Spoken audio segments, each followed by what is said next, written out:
I lost over 100 pounds. Now, I started out at 287 pounds, and I am currently today 175 pounds. It wasn't because of some perfect diet or some intense workout regimen. This is what actually worked for me.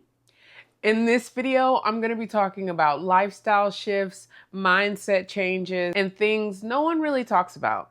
And if you're in your glow up season, guess what? You're not alone.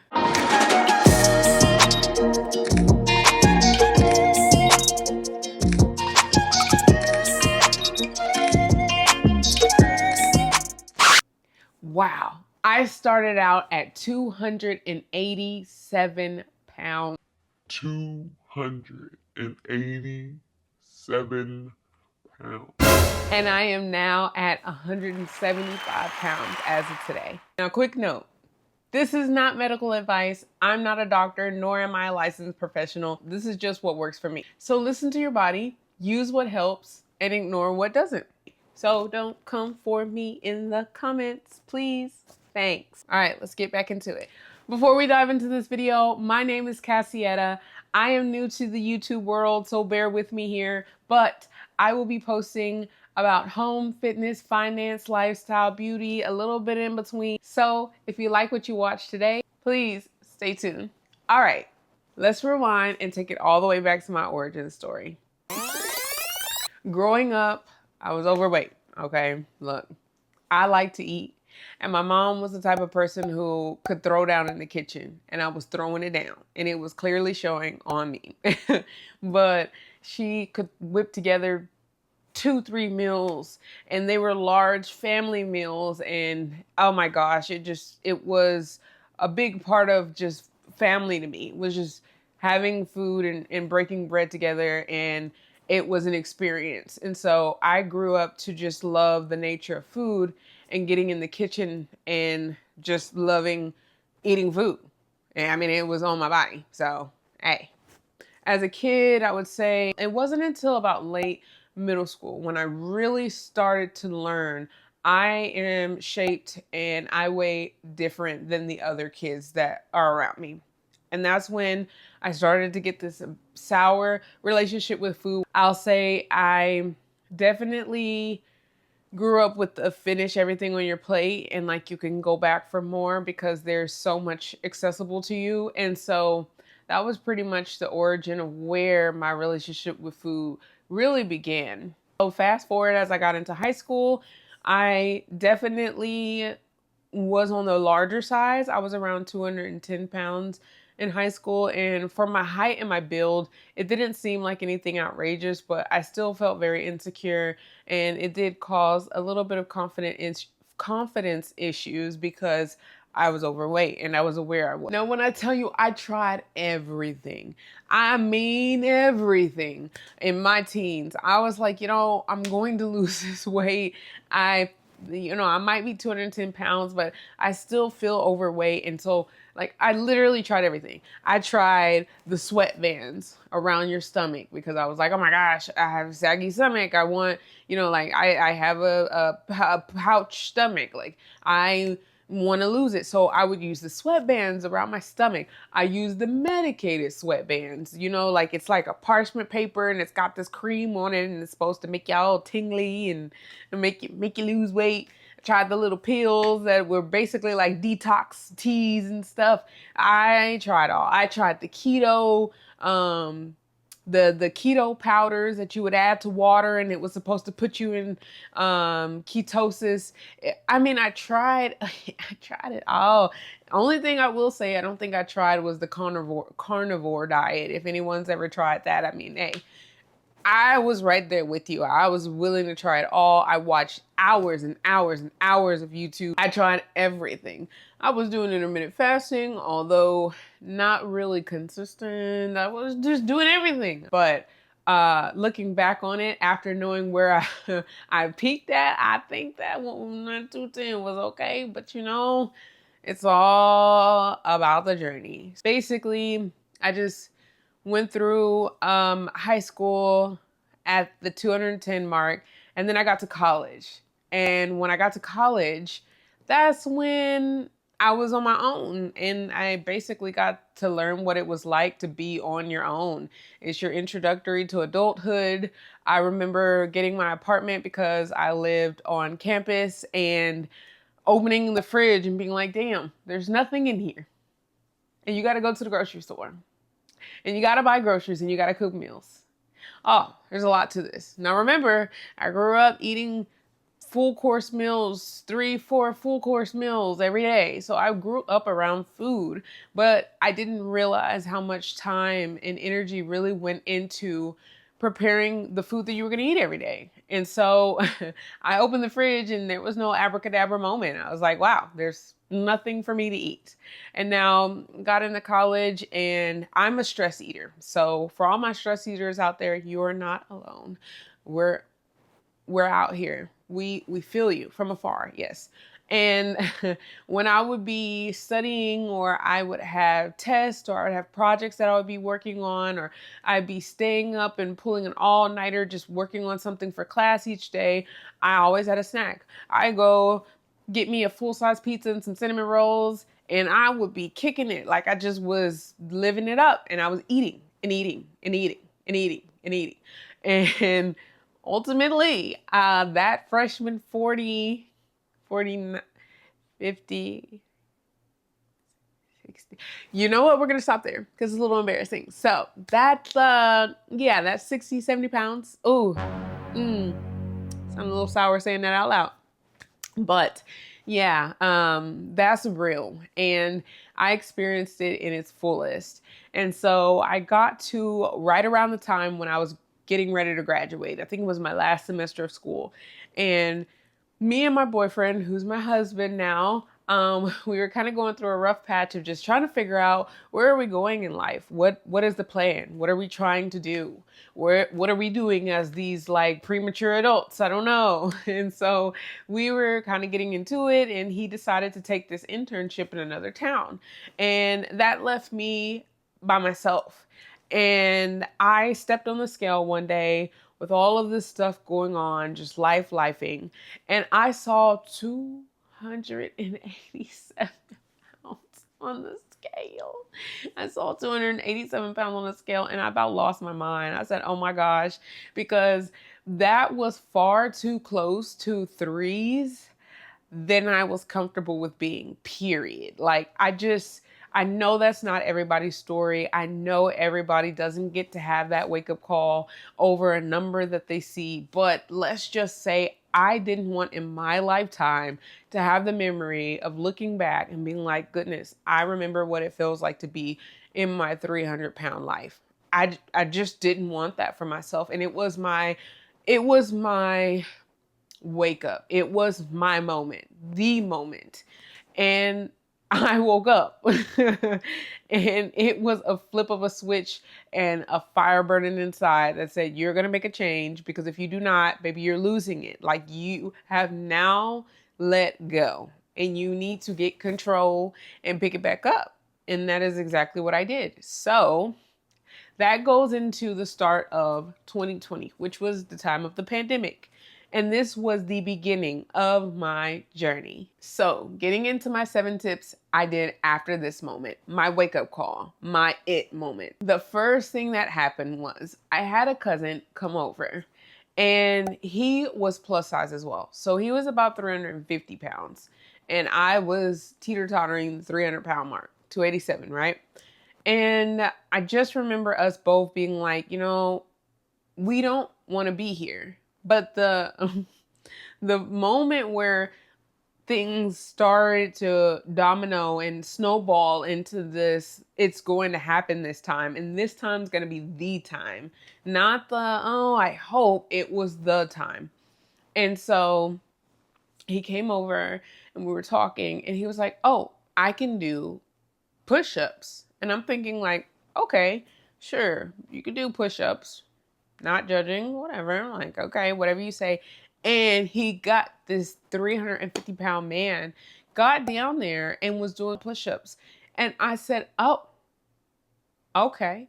So your body is literally only limited to your mind. Like you can do whatever you put your mind to.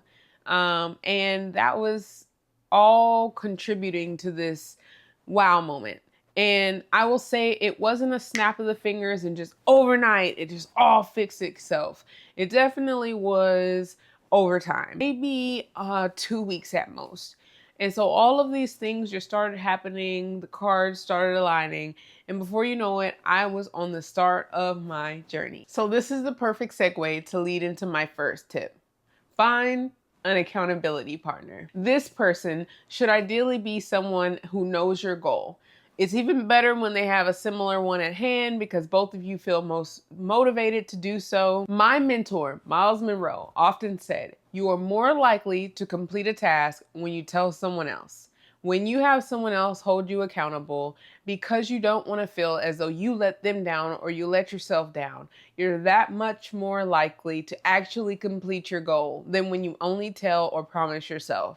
Having an accountability partner was really important and monumental in the start of my journey. And one thing I will say, little heads up, you are the one that has to do this at the end of the day. So accountability partner or not, no one is going to do it for you. So it's very, very, very important that you just wake up and realize this needs to be important to you because no one else is going to do it for you. You only have one body, you only have one life, you only have one you. So treasure that and do right by it because you are in control of that body. So overall, find yourself an accountability partner. It was very important in the beginning. Something that was very unique about my accountability partner with my cousin, day one, we would send pictures back and forth to each other every day of like our exercise machine. So if I said, okay, I'm getting on the elliptical for 30 minutes, I would take a picture of the screen, the summary that pops up after you finish your exercise, and that bad boy would be text to my cousin. He would say, okay, good, you're doing good today. Funny part about that is like, if I didn't actually send him my picture for the day, he would clock me and quick. He'd be like, hey girl, where that picture at? I don't see it. Why do I not see a picture coming in today? Like, what are you doing? And I would send him all my activity. If it was an exercise machine summary, I would send him that. If I went walking in the park to get some extra steps for the day, I would send him a picture of me at the park with a bunch of people in the background. If it was me deciding to do some water aerobics, I would send a picture of my Apple Watch summary, or, you know, just it was some type of visual representation guaranteeing that, hey, I showed up and I did it today. And that accountability was what catapulted me into these next tips that ultimately led to me losing over 100 pounds. Tip number 2. Incorporate more intentional movement. Intentional movement can be walking and incorporating walk throughout the day. Instead of fighting for that spot, park a little bit further away from the entrance. I know. Who wants to do that? You do.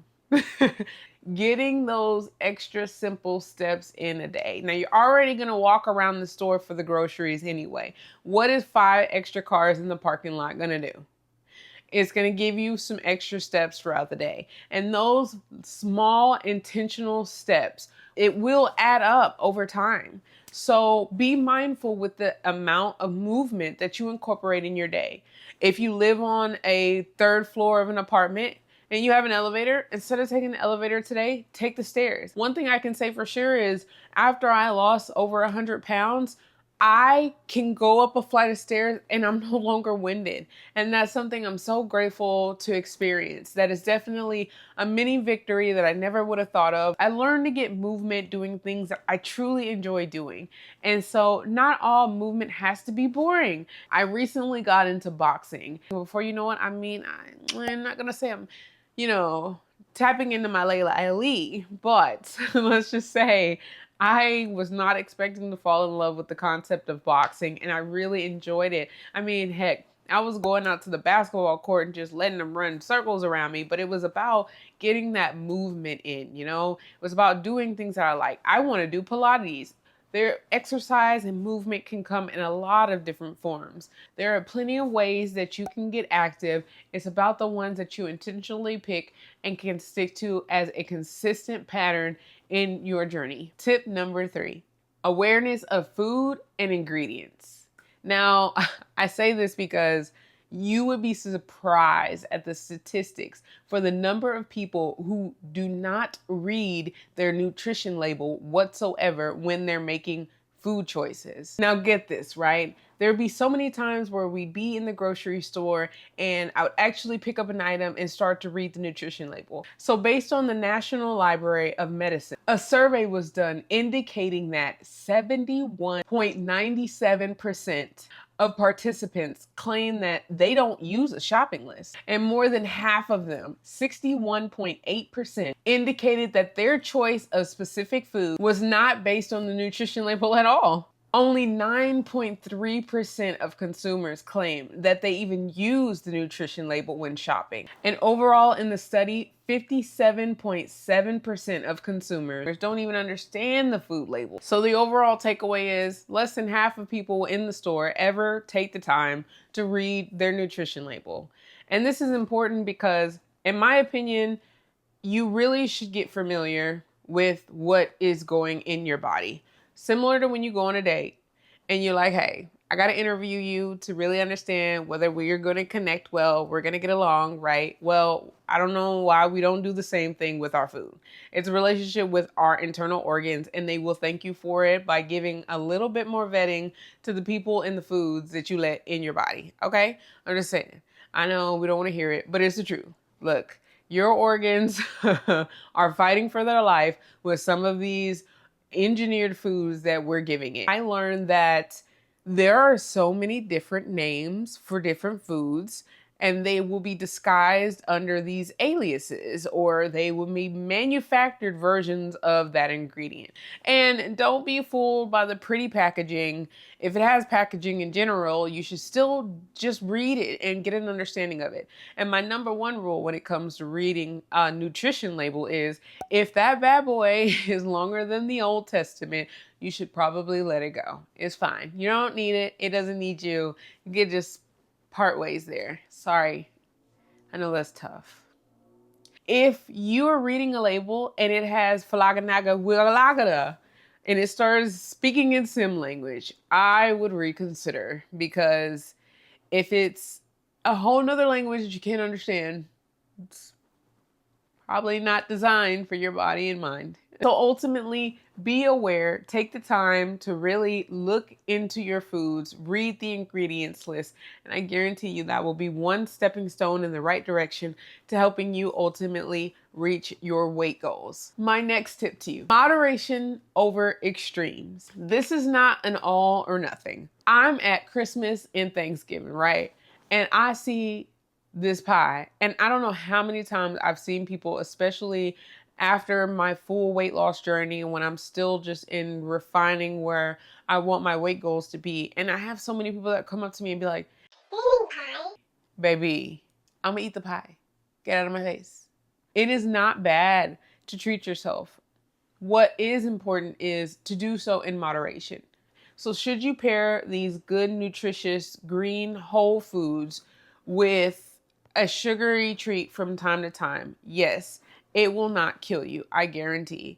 And honestly, after a while of not even having some of these foods, I wasn't even craving it anymore. Like sodas, I do not drink soda. Like if it's present, I will drink it. It's not the end of the world. I'll drink a soda. I've gotten into carbonated water because I realized out of the soda, the only thing I was really craving was the carbonation. And so I got into sparkling waters. So from time to time, I'll definitely incorporate that within my actual water. But now when I have a sugary lemonade or I have a sugary soda, I can't even drink it. I'm like, oh my gosh, how was I able to drink this or eat this? And it's just because I've built up this new tolerance to the foods that my body does like. And just like you would crave sugar if you were to have it in excess, where you get a sweet tooth and you're like, damn, it's 8 o'clock at night and I really need that bowl of ice cream. I've been there, don't judge. I will say it's the same thing for vegetables. I've had moments where I was like, I will give you my left arm for a bowl of broccoli, and I meant that. But those are the type of cravings that are great for you. As long as you go about it in moderation, it will keep your body from feeling like it's deprived and that it needs to hold on to this because it's the last time you'll ever have it. My next tip to you is know your why. The why is important because the days when you don't feel like it, when it gets tough, when the weather is bad, when every reason under the sun is coming up for why you don't want to do it today, that why should be the thing that can pop up in your mind and give you even the slightest bit motivation to keep going, because it will be tough sometimes. I'm not going to lie to you. I'm not going to make it seem like, hey, it was roses and sunshines the entire time. It was not. That's a lie. And there were challenging times where I did want to give up and go, geez, this is really hard.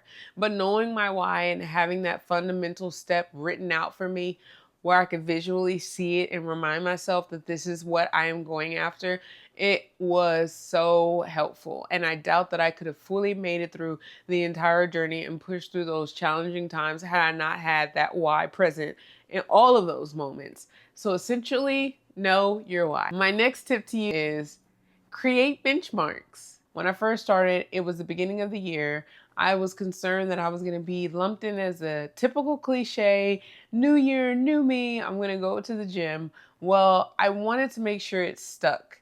And if I said it, I meant it. I decided before I go and get a gym membership, I was going to do 60 days in the gym. I wasn't giving up on myself. I said, I just need to prove that I have that level of consistency before I go pay somebody to prove that I have that level of consistency. So what I did was I just found everyday activity and I went down to my apartment gym in my leasing office and I worked out every single day for 60 days. And in the first 30 days, I lost 30 pounds. It sounds so crazy to say that, but I literally lost 30 pounds. It was maybe 28 total, but it was about 30 pounds in the first 30 days. The weight started to fall off because I intentionally went and worked out every day. Now, I was cardio heavy in the beginning. I wasn't really focused on much strength training because I was so afraid, being the plus size that I was. For one, I didn't want people looking at me. I was like, oh my gosh, before I get in the gym, people are going to be watching you when you're plus size. And also, I was afraid that I was going to do the exercises wrong and hurt myself. And so I was like, you know what, let me stick to what works. And boy, did the little engine that could, the Energizer Bunny, get on there and I was doing things. Don't let the size fool you because I was in there, okay? I would do things like walking on the treadmill while watching a show that I really like, being on the elliptical. Me and the elliptical were best friends. That was my roadie. Ironically, it's so funny that I was, because now that I'm in the tail end of my journey, or I'm closer to my goal weight, I don't do as much of that type of steady cardio anymore, but it definitely was what I found to connect with in the beginning. Prove that you could show up for yourself. That was what doing the 60 days before getting the gym membership did for me. I didn't care how I felt that day. I was like, you need to go to the gym. Wear your shoes, grab your key. It was a concept of the muscle memory to say, today you're going to the gym. Put your shoes on. You have your gym clothes ready. Grab your gym bag. Are you going? I didn't care if I even got to the gym and didn't do anything. It was a concept of, did you show up for yourself? And I did that for 60 days. And then after the 60 days, I marched into LA Fitness and I started my gym membership. About a year later, I got kind of stagnant and I was like, oh gosh, okay, so I'm losing the weight, but it's starting to slow up. I really don't know what to do. And I needed a refresher. I needed something to change. And I said, if I could do it once, I was like, I'm sure I can do it again. It's not rocket science, right? You proved to yourself you could do it once. You've gotten distracted. What are you going to do about it? So I used my handy dandy Apple Watch. I fell in love with closing my ring. And so I created a challenge for myself because I was very challenge based and I found that that was something that I could connect with and just enjoy it like a video game. I'm a gamer, so shout out to my fellow gamer girls. I felt like creating a game out of closing my Apple Watch rings every day, and that is essentially what I did for 90 days. I said, it's a new year, I'm just gonna close my ring for 90 days. And sure and lo and behold, I closed my ring for 90 days. I was so proud of myself. It was one of the big benchmarks in my entire journey. Well, guess what? Fast forward a year later, and I ran into the same thing again. By this point, I think I was about 70 pounds down, and I was like, man, I'm really stagnant. I don't know what to do. So I decided I was going to beat my last goal of 90 days. Well, guess what? Guess what your girl did? Not only did I do 90 days, I did 9 months. I did 9 months, okay?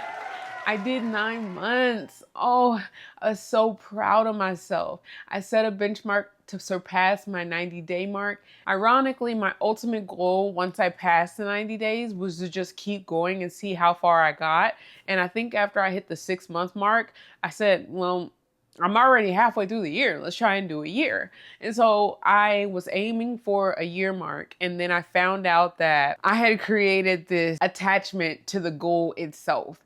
And so it was really challenging for me to incorporate rest and recovery days. I didn't really know how. I was just go, go, go. I mean, I was getting out and doing some type of physical exercise 7 days a week, every single day of the month to close that Apple Watch ring. When I tell you I was doing everything in my power to close those watch rings, okay?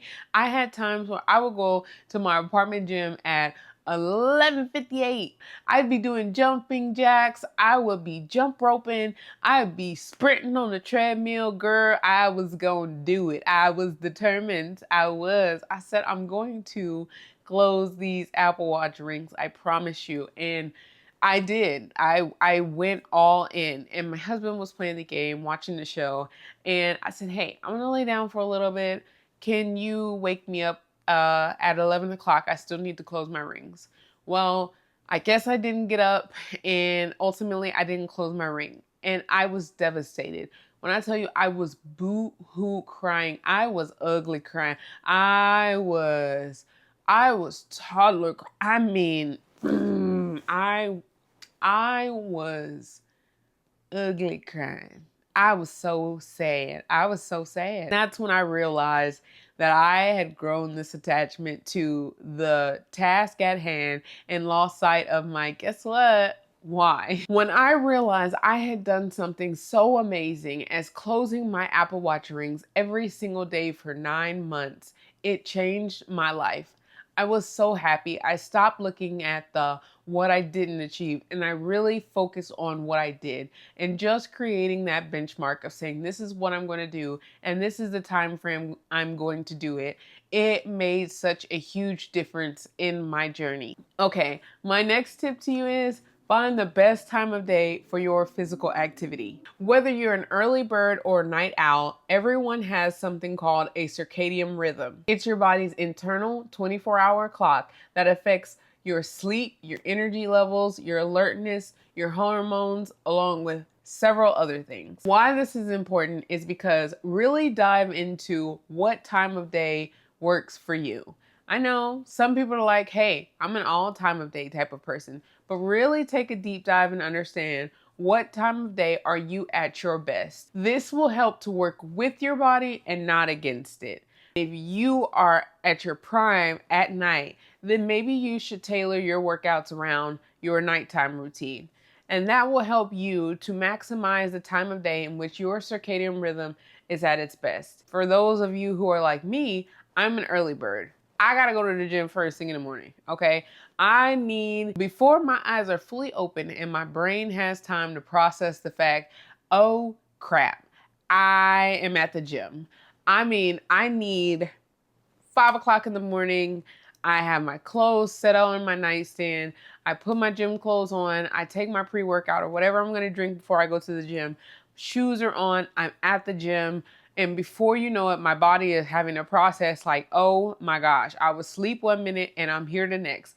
And if I'm already here, I might as well do something with it. It also helps because I feel like I can get it out the way first thing in the morning. So I don't have to worry about, oh my gosh, You know, like I'm too tired after work. I just don't feel like going. It's just a lot easier to knock the hardest part out first thing in the morning. And then when I get off and I have me a nice dinner, I'm able to just relax and wrap up with my day, and I don't have to worry about my gym run. But for those of you that may feel like that is when you're at your peak, that's when you're most alert and you have your most energy, then definitely schedule your workouts in the afternoon. My next tip is get in hydration.